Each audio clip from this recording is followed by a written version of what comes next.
only one that we can call a religion. Also, Christianity as sent by God to Isa, Jesus, peace upon him, was lost after his death. Look at the venom propagated against non-Muslim by Zaghloul, another doctor in Islam in Egypt. An article was published the same in the Ahram newspaper.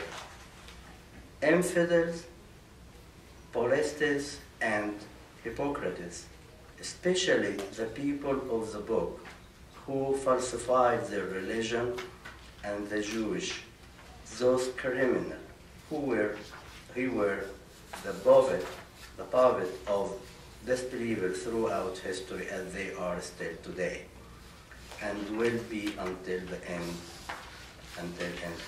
days. Here was some statement from textbooks that students use to study in Asyut Upper Egypt University. 1. Christianity heralded Jesus exactly as Marxists did. 2. Christianity, just as Judaism, is an Egyptian Judic concussion.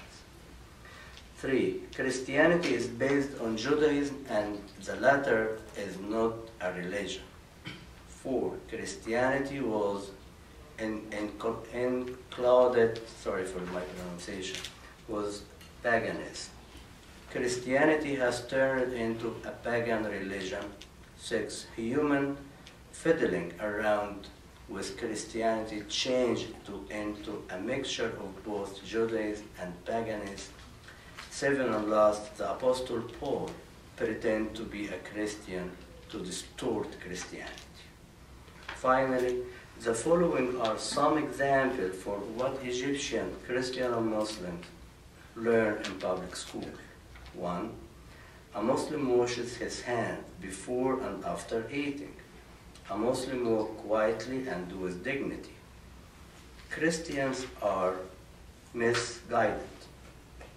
The only religion accepted by Allah is Islam, and no religion other than Islam satisfies Allah.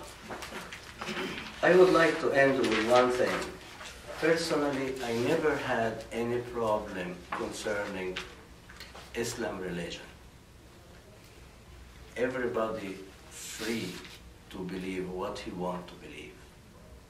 The only fight that I am fighting for, that you cannot put me in position to believe your faith without that I accept it. I have to accept the faith. The faith is personal things between myself and whatever I believe. I'm done. Any question? Yes. Dr. Mill, I have a question, and I guess it goes to you and Dr. Bacci as well. It seems as though you're both talking about a religious genocide, and I don't know, maybe you could both tell me if that would be taking this maybe too far, but that's what it seems to me. In the case of the Copts, a genocidal rape, and in the case of Pakistani Christians, through murder. So what do you both feel about? Well, I mean, with the doctor, what the doctor said before and what I am saying here, it is the typical path that unfortunately is found in this system. I can't call it really genocide because they give you opportunity to become a Muslim. So you cannot consider this genocide because if you would like to live, you change.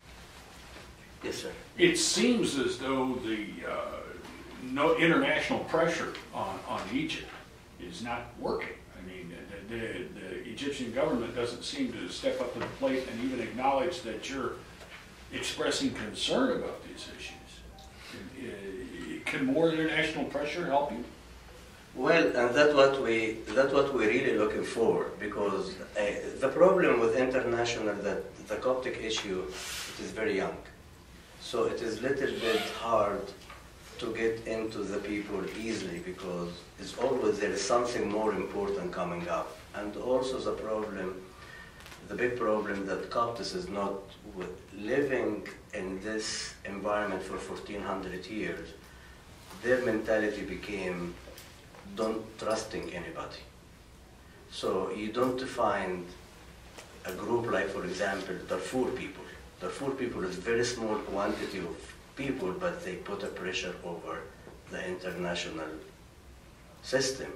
So it is a little bit hard, but I mean, it is going toward this because, as I said before, people start to hear, and this is the first step.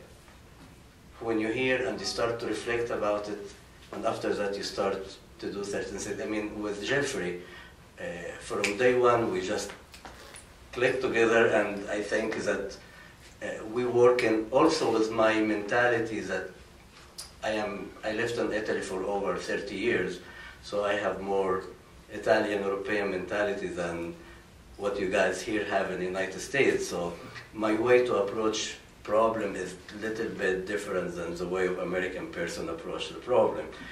But I mean, you know, I cannot change after 30 years. So, but I mean, yeah, we're looking for international pressure. It is hard because Egypt play really dirty game because they how you call it, they feed the fire for the Palestinian people, and in the meantime they came saying that without us we are nobody going to resolve the problem. Until the West start to understand this Arab mentality, it's hard to put a pressure on them.